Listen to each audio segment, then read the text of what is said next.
The treble clef would be pretty worthless if it was limited to the 9 pitches of the 5 lines and 4 spaces.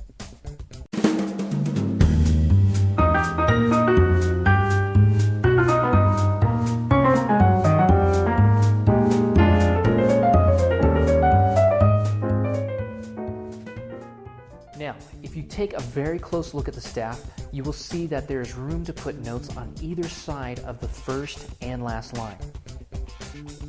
The arrows are pointing to spaces outside of the first and fifth lines. We can put notes there.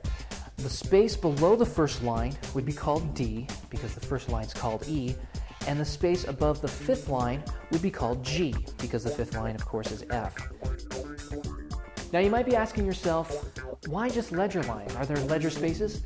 Absolutely. When we create ledger lines, we actually create the spaces that are in between them. So if you have 2 ledger lines, of course you have the space underneath the ledger line and in the middle of the 2 ledger lines and on top of the ledger line.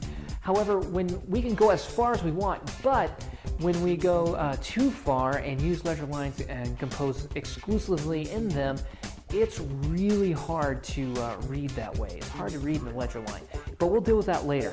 What you need to know right now is how ledger lines work in the treble clef. First ledger lines beyond the treble clef staff are A and middle C. Then the space beyond those ledger lines are B's. Now you'll notice that the C and A ledger lines are still present so that we can extend the staff to the B notes. As you can see, we still use the musical alphabet in the same way we did when we were in the staff. If you go up, you go through the alphabet A, B, C, D, E, F, G. If you go down, you go through the alphabet G, F, E, D, C, B, A. Now let's add the second ledger line. Can you guess the notes?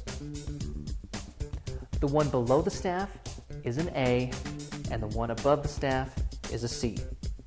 In order to go beyond the first ledger line to the second, you have to have the first one there.